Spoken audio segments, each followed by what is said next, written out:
Good evening दोस्तों, मेरा नाम है डॉक्टर के एच चौगले और हमारे चैनल डॉक्टर कंसल्ट में आप सभी का बहुत बहुत स्वागत है। तो आज के इस वीडियो में हम बात करने वाले हैं कि अगर किसी भी वजह से हमारे शरीर के अंदर आयरन की कमी हो जाती है तो उसकी वजह से क्या क्या लक्षण आते हैं, आयरन की कमी किस वजह से होती है और इस आयरन की कमी होने के बाद हम इसको किस तरह से ट्रीट कर सकते हैं, इसका उपचार क्या होता है। तो इसके बारे में आज हम इस वीडियो में आगे बात करने वाले हैं। सबसे पहली बात तो किसी भी पेशेंट में अगर आयरन की कमी होती है तो उस पेशेंट को काफ़ी ज़्यादा थकावट महसूस होती है। वो पेशेंट कोई भी काम ज़्यादा लंबे समय तक लगातार नहीं कर सकता। बहुत से पेशेंट में आयरन की कमी होने के बाद चक्कर भी आती है। उस पेशेंट को सर दर्द महसूस होता है। उस पेशेंट के हाथ और पैर के जो तलवे होते हैं वो ठंडे महसूस होने लगते हैं। इसके साथ साथ उस पेशेंट की जो स्किन है, जो त्वचा होती है, उसका रंग काफ़ी फीका पड़ने लगता है। इसके साथ साथ उस पेशेंट को ब्रेन फॉग जैसा महसूस होता है। मतलब वो पेशेंट किसी भी नई चीज़ को सीखने में और या फिर किसी भी चीज़ को याद करने में, ध्यान में रखने में काफ़ी ज़्यादा प्रॉब्लम महसूस करता है। लक्षण उस पेशेंट में देखे जाते हैं। इसके साथ साथ उस पेशेंट की दिल की धड़कन काफ़ी तेज़ हो जाती है, जिसको कि हम मेडिकल लैंग्वेज में टैकीकार्डिया ऐसे भी बोलते हैं। डाइजेस्टिव सिस्टम से रिलेटेड प्रॉब्लम्स होना, जैसे कि पेट बार बार खराब होना, ठीक से डाइजेस्ट न होना, पेट का फूल जाना, ऐसे भी लक्षण दिखाई देते हैं। साथ साथ आयरन की कमी होने की वजह से उस पेशेंट की इम्यूनिटी काफ़ी ज़्यादा वीक हो जाती है, कमज़ोर हो जाती है। इसकी वजह से उस पेशेंट में बार बार थ्रोट इन्फेक्शन या फिर इसकी वजह से और भी जो बैक्टीरियल या फिर वायरल इन्फेक्शन होते हैं, उनके होने के और बार बार होने के चांसेस काफ़ी ज़्यादा बढ़ जाते हैं। तो ये कुछ मेन साइंस और सिम्टम्स है जो कि हम आयरन की कमी होने के बाद उस पेशेंट में देख सकते हैं। तो इसके बाद हम बात करेंगे कि आयरन की कमी किस वजह से होती है, इसके बारे में। सबसे पहली बात तो हम जो भी खाना खाते हैं उस खाने के माध्यम से हमारे शरीर को आयरन मिलना चाहिए। लेकिन बहुत से बार ऐसे होते हैं कि हम जो भी खाना खाते हैं उसकी वजह से हमारे शरीर को जितना चाहिए उतना आयरन नहीं मिल पाता। तो इस तरह से लो आयरन वाला खाना खाना या फिर लो आयरन वाली डाइट लेना, ये सबसे पहला कारण है जिसकी वजह से हमारे शरीर के अंदर आयरन की कमी हो सकती है। इसके साथ साथ अगर किसी भी पेशेंट में एक्सीडेंट की वजह से या फिर किसी और वजह से ब्लड लॉस हो जाता है तो उसकी वजह से भी उस पेशेंट के बॉडी के अंदर हीमोग्लोबिन की कमी हो जाती है। इसकी वजह से भी उस पेशेंट में आयरन की मात्रा शरीर के अंदर कम हो सकती है। किसी पेशेंट में इसके साथ साथ कुछ ऐसे मेडिकल कंडीशंस बन जाते हैं जिसकी वजह से उस पेशेंट में इंटेस्टाइन के माध्यम से भी ब्लड लॉस होने लगता है। जैसे कि जो पाइल्स के पेशेंट है, ब्लीडिंग पाइल्स या फिर ब्लीडिंग फिशर के जो पेशेंट होते हैं, उनमें क्या होता है कि लार्ज इंटेस्टाइन के थ्रू ही उस पेशेंट का ब्लड लॉस होने लगता है। तो इसकी वजह से भी या फिर इस तरह की मेडिकल कंडीशन की वजह से भी उस पेशेंट में देखा जाता है कि आयरन की मात्रा बॉडी के अंदर, शरीर के अंदर काफ़ी ज़्यादा कम हो जाती है। इसके बाद अगर किसी भी पेशेंट में उस पेशेंट के जो इंटेस्टाइन है वो उस आयरन को एब्जॉर्ब करने में अगर उतने ज़्यादा एक्टिव नहीं है, उस पेशेंट के बॉडी के अंदर आयरन का एब्जॉर्प्शन ही नहीं हो रहा है, तो उसकी वजह से भी उस पेशेंट में आयरन की मात्रा शरीर के अंदर कम हो सकती है। इसके बाद अगर कोई भी पेशेंट खाना कम खाता है या फिर ठीक से सही समय पे खाना नहीं लेता, इसकी वजह से भी उस पेशेंट के बॉडी के अंदर आयरन की मात्रा कम हो सकती है। जैसे जैसे आपकी उम्र बढ़ती जाती है तो उस हिसाब से भी हमारे बॉडी के अंदर आयरन की मात्रा कम होने लगती है।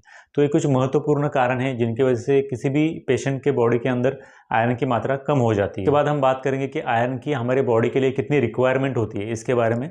तो सबसे पहली बात कि किसी भी अडल्ट मेल में आयरन की जो रिक्वायरमेंट होती है वो होती है 8 mg पर डे। मतलब कि एक दिन में उस मेल को, उस अडल्ट मेल को 8 mg इतना आयरन चाहिए होता है। जो भी चाइल्ड बेयरिंग एज की फीमेल्स होती हैं, मतलब 19 से लेकर के 50 ईयर्स ऑफ एज, इन फीमेल्स में आयरन की रिक्वायरमेंट होती है 18 mg पर डे। के बाद जो भी फीमेल्स है जिनकी एज अभी 50 साल से ऊपर है, उन फीमेल्स को आयरन की जो रिक्वायरमेंट होती है वो होती है 8 mg पर डे, मतलब कि same as the adult mail.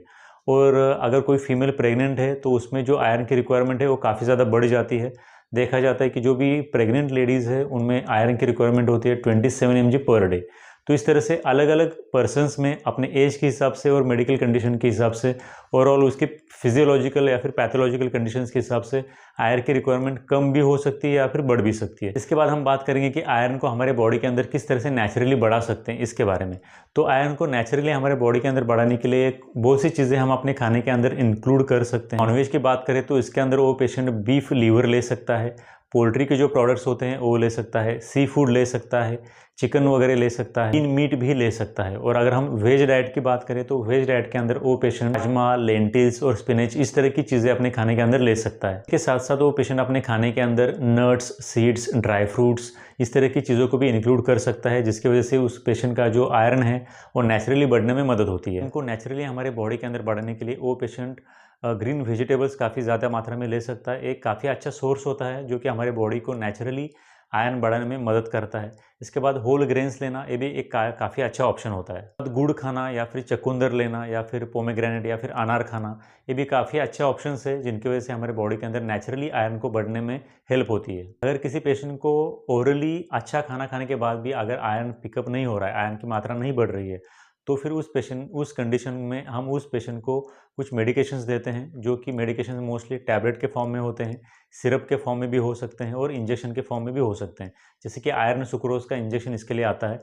इसके साथ साथ उस पेशेंट में ओरली ओरोफर एक्सट्री जैसी टैबलेट्स भी आती हैं और इसके लिए कुछ सिरप है, जैसे कि डेक्सोरेन सिरप आता है। तो इस तरह के कुछ टैबलेट, सिरप्स और इंजेक्शंस हम उस पेशेंट में दे सकते हैं। आपको लगता है कि आपके बॉडी के अंदर इसमें से कोई भी लक्षण दिखाई देते हैं, तो सबसे पहले आपको अपने ब्लड को चेक कराना चाहिए और हीमोग्लोबिन कितना है इसको देख लेना चाहिए। हीमोग्लोबिन कम है, इसका मतलब होता है कि आयरन स्टोर्स भी आपके बॉडी के अंदर कम हो रहे हैं या फिर कम हो चुके हैं। तो इस कंडीशन में आपको ज़रूर से अपने फैमिली डॉक्टर की सलाह से ट्रीटमेंट लेनी चाहिए। कंडीशन में कभी भी खुद से सेल्फ मेडिकेशन नहीं करना है, क्योंकि अगर आप आयरन का डोज ज़रूर से ज़्यादा ले लोगे तो उसकी वजह से आपको पेट की तकलीफ़ें भी बढ़ सकती हैं। पेट की तकलीफ़ें होने के चांसेस बढ़ जाते हैं। तो इसके लिए आयरन का कोई भी सप्लीमेंट बिना अपने डॉक्टर की सलाह से नहीं लेना है। तो डॉक्टर की सलाह से जो भी डोज वो आपको रिकमेंड करते हैं, उसके हिसाब से ही आपको आयरन का सप्लीमेंट लेना चाहिए। आज हमने इस वीडियो में बात की कि आयरन नेचुरली बढ़ाने के लिए क्या कर सकते हैं, इसके कम होने से क्या लक्षण आते हैं, नेचुरली हमारे बॉडी की रिक्वायरमेंट क्या होती है आयरन की।